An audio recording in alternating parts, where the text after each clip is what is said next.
Um romance histórico de um autor nacional que fala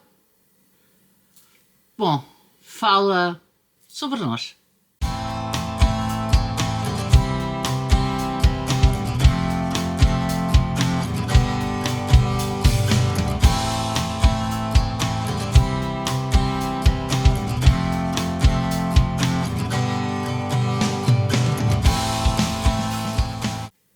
Olá, eu estou aqui para te falar de Demónios Portugueses, Catalunha, 1794, do Vítor Carmona. Primeiro que tudo, eu quero agradecer muito ao Vítor e à Saída de Emergência o facto de me terem cedido este exemplar. Muito obrigada, é muito gentil da vossa parte. E deixem que eu vos diga que este é o segundo livro que eu leio do Vítor Carmona. Ele enviou-me um autógrafo que eu muito agradeço, e o Vítor é uma pessoa muito presente nas redes sociais. De qualquer forma, este livro é um livro que, quanto a mim, fala de algo que eu não tinha conhecimento. Este livro fala da ida dos portugueses contra os franceses nos Pirineus, e fala dessa ida dos portugueses e da estada dos portugueses nos Pirineus numa altura muito má, ou seja, em pleno inverno. Ora, se pensarmos os Pirineus em pleno inverno, é capaz de não ser propriamente um tempo muito agradável.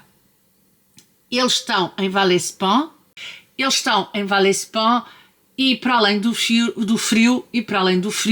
nós temos a juntar a esse mesmo frio a fome. Temos a juntar a esse mesmo frio as doenças e uma ordem que diz é para aguentar até à morte. Portanto, como veem, a forma como os nossos soldados são tratados durante esta altura não é a mais simpática. Ora, como se isto já não fosse suficiente, vamos ter também aqui uma disputa de rivalidades entre dois capitães. Vamos ter aqui uma disputa de rivalidades entre dois capitães, um deles, o Diogo, que por seu lado é vítima de uma vingança de um jovem que o acompanha à Catalunha. Portanto, o palco está montado. Nós temos aqui a situação atmosférica, temos aqui as más condições de manutenção dos nossos soldados nos Pirineus, e temos aqui depois toda a parte pessoal a interferir na parte, digamos assim, profissional. E o Vítor é exímio a fazer estas coisas. O Vítor consegue sempre referenciar-nos esses elementos, e o Vítor consegue sempre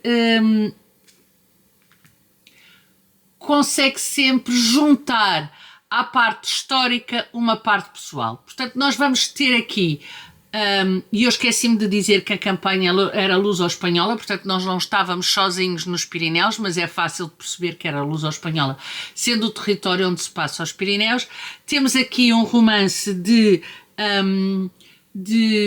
vingança, de traições,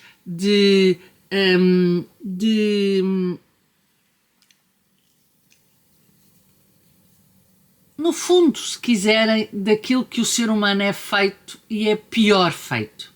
Está tudo aqui no livro do Vítor. Mas eu asseguro-vos que também há coisas boas, não são só coisas más. De referir que isto é uma série. O primeiro livro do Vítor, que é a campanha, é o primeiro livro. Chama-se, esta série chama-se A Saga dos Pirineus, e este é o segundo volume. No entanto, eu acho que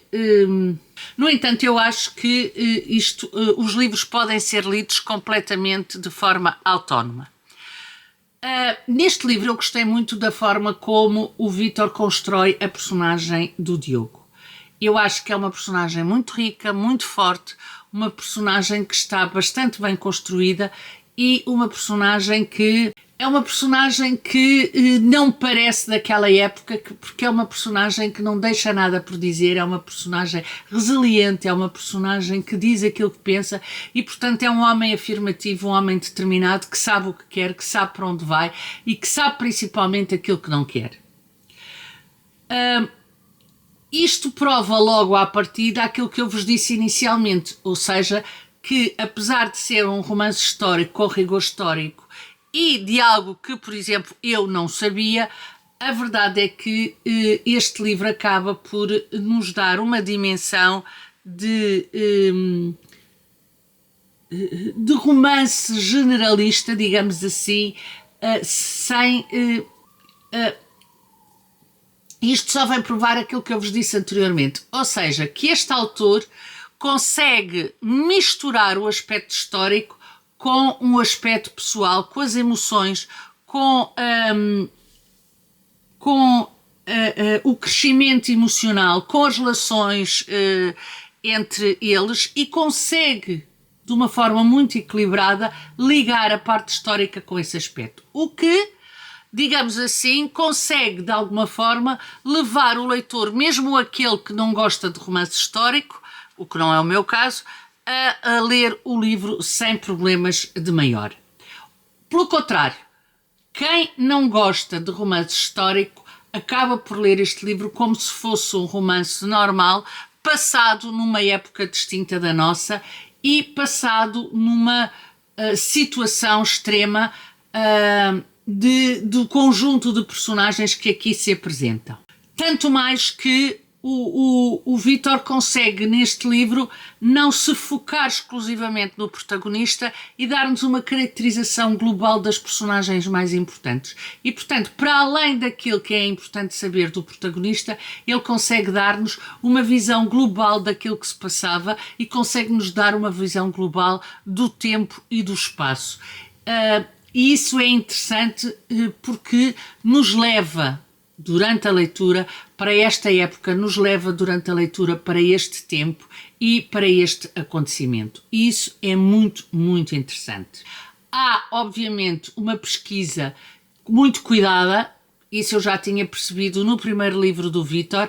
Há uma visão muito forte do século XVIII aqui e há essa caracterização da época muito bem feita.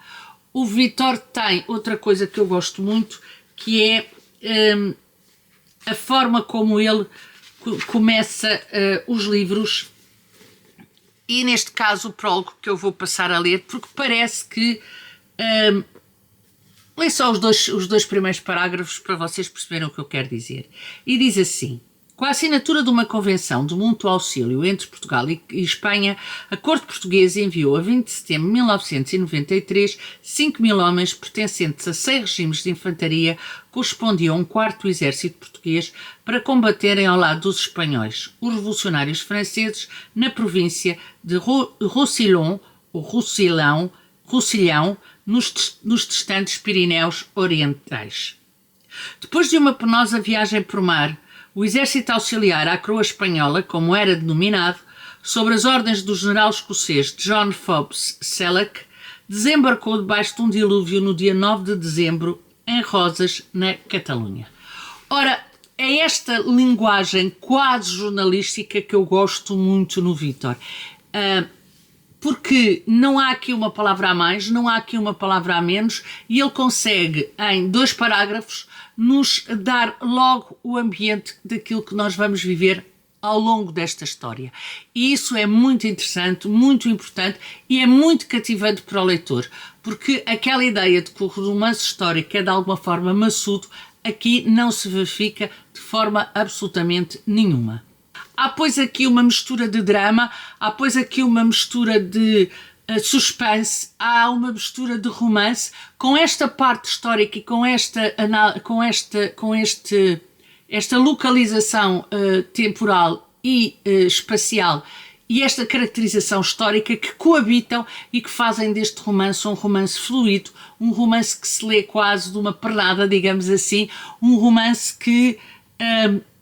por um lado, nós não conseguimos parar e por outro percebemos que estamos a conhecer uma parte da nossa história que é menos conhecida, que estamos a vivenciar uma parte da nossa história que é menos falada.